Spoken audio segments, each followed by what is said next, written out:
Hello and welcome to another episode of Up the Potting Shed. I'm Denise, and in this episode I'm going to show you how to create a bonsai out of a chilli plant. Despite the fact that I'm growing hardly any chilies this year, I've still got too many. Here's a jalapeno and here's an apache, and I think they're going to make great bonsais. These are my bonsai pots, but really any short, shallow pot would do. Chilies like good drainage, so I'm going to add some perlite and also some vermiculite. The thing about a bonsai pot is they do need frequent watering and feeding.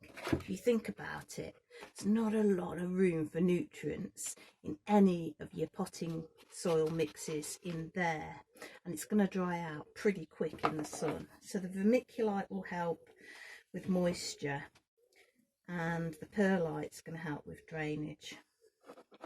So first off, I'll just put a small sprinkling of soil in the bottom. And let's have a look at the roots on this. Ooh, just beginning to get pot bound. What we need to do is actually flatten out this root system so it will sit nicely in this pot. So just tease out the roots. And they always look nice if they're just off centre. So pop him about there, I think. It's nice. And fill up with lovely compost. Give him a little saucer. And there you go. I think he looks jolly nice. And of course, if you've got any pebbles or decorative stones, you could place them alongside. Get quite creative. Let's see what I've got. Let's pop a few little pebbles on. It's like a windy little path around.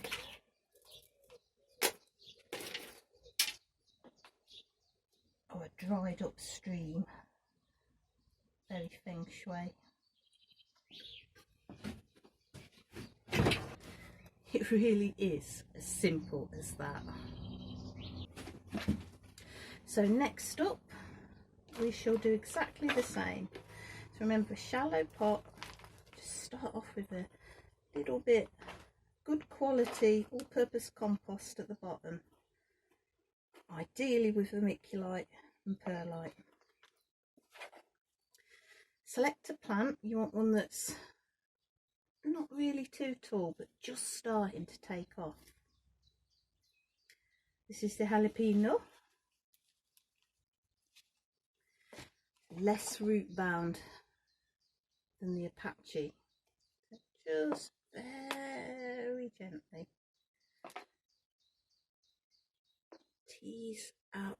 tease off the soil from the roots.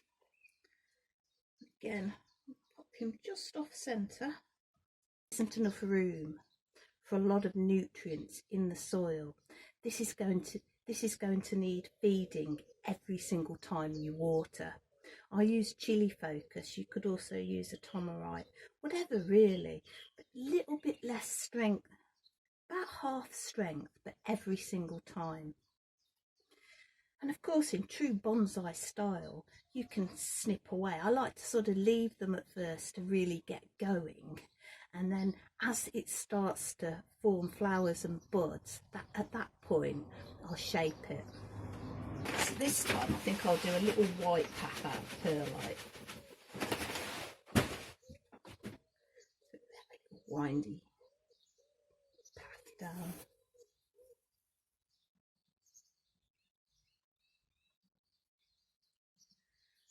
Leading up to the chili.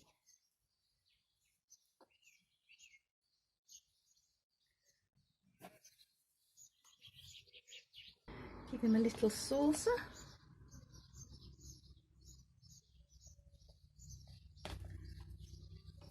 Of course, these all need a nice water.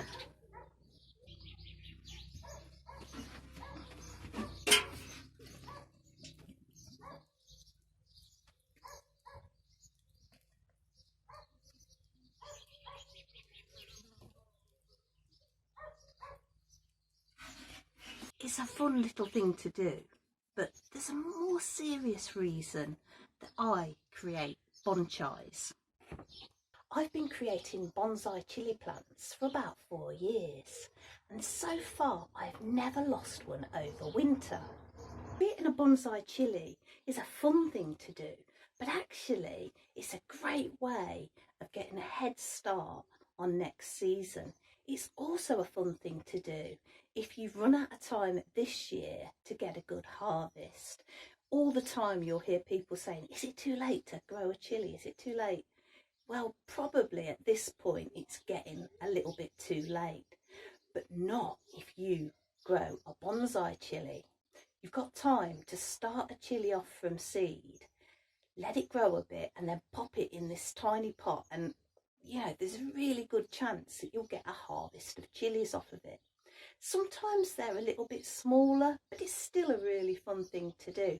But the interesting thing is that this can come out of this bonsai pot and be potted up into a regular size pot this time next year, and you're definitely going to be ahead of the game in terms of getting pods. And as if by magic, here's one I did earlier. So I'm hoping that this is going to give me a head start on next season, just as his friend the Cayenne did. This is also a test of some of my new equipment. No expense spared. I've got an Acaso.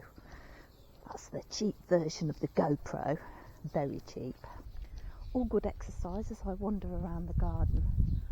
Bit of a break in the sunshine today.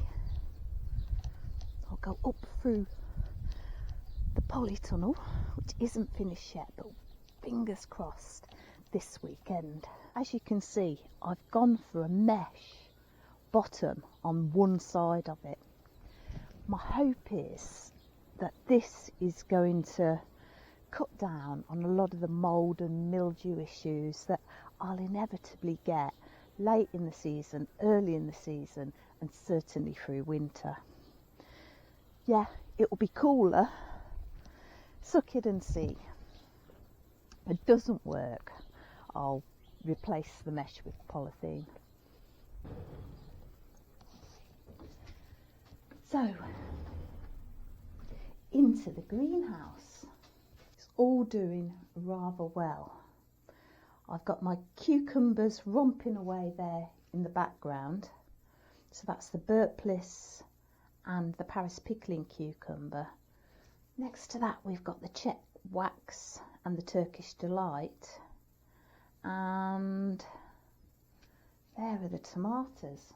Each of the tomatoes has now got a little companion, basil. I did this last year and it certainly didn't affect the tomatoes. Basil didn't actually do very well, but this is a different variety. This is the large leaf basil. There's my little grape that I rescued from the corner of the greenhouse. It used to live over there in that damp, dark corner. And of course, with 2 rows of tomatoes and goodness knows how many peppers and chilies, it was just too humid in here, and it got mildew even in the heat of summer. So the tomatoes are getting really big now.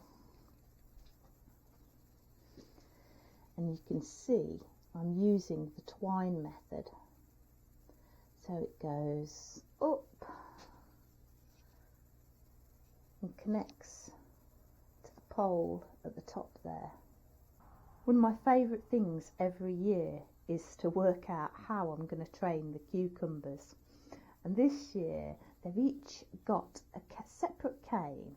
So the idea is they'll grow up their separate canes and then eventually transfer onto twine and go along the roof of the greenhouse. So there we've got the celery in my DIY self-watering planters. They're doing incredibly well. I do wonder whether these are quite big enough. These were the 4-pint versions, and I think next year I'm going to go for 6-pinters just to give them a little bit more room. Got some lettuce growing on nicely there. That's ready to replace anything that might bolt outside. I've got more basil growing, some more over the back there, and those will go with the tomatoes in the polytunnel. Sweet peppers are doing really well. I don't know if you can make that out there. Getting buds. So those will be flowering very shortly. That's a patty pan. Look, can you see? That's the chard and it's bolting. Go and have a closer look. Here we've got patty pan green tint, green ribbed. Past the peas. Back there I've planted some corn, and that is my volunteer tomato out of the greenhouse. It's doing really well. It's been out here weeks now. I've got another one over there flowering, and there's another one hidden in my round planter, which, if you notice, is actually a Dalek composter chopped in half. I've got half there and half over the back. We've got our first broad beans coming. Absolutely love broad beans. Now I'll be picking these when they're really young. Treat them like runner beans. That's my favourite way to eat them. Cabbages coming on nicely. The carrots were a bit of an experiment. They were transplanted in here and they're not doing overly well. I'll show you.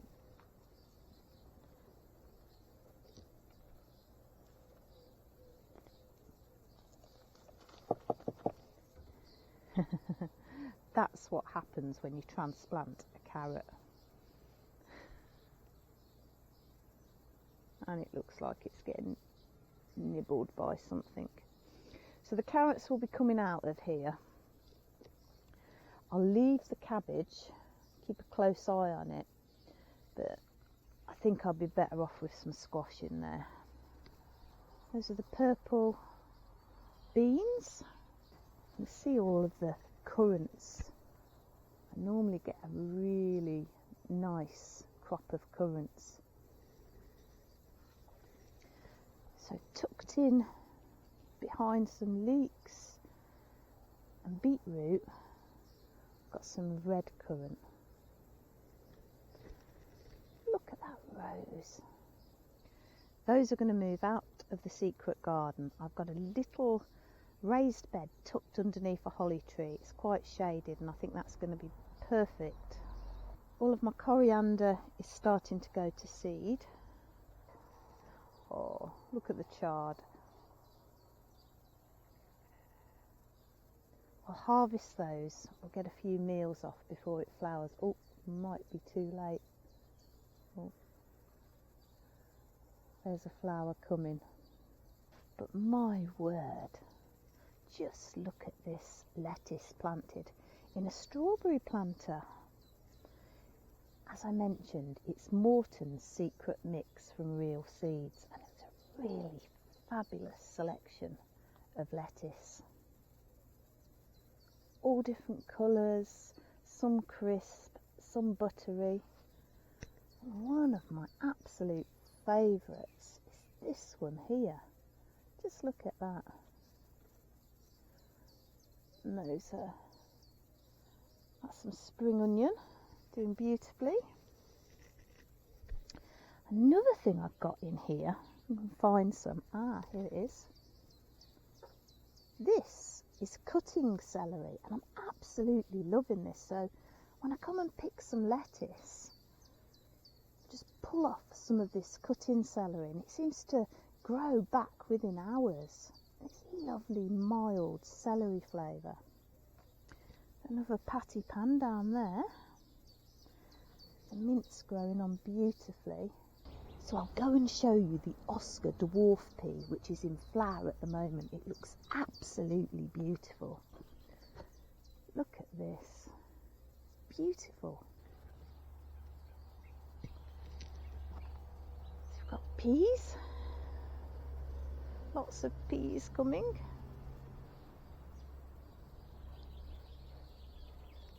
So pleased with those. Look at the gorgeous flowers. And nestled in the top of this strawberry planter are the Rosa Crane peas. I'm really excited to see the flowers on those. Those should be a pretty red flower. Just tasseling up nicely. I don't think it will be long.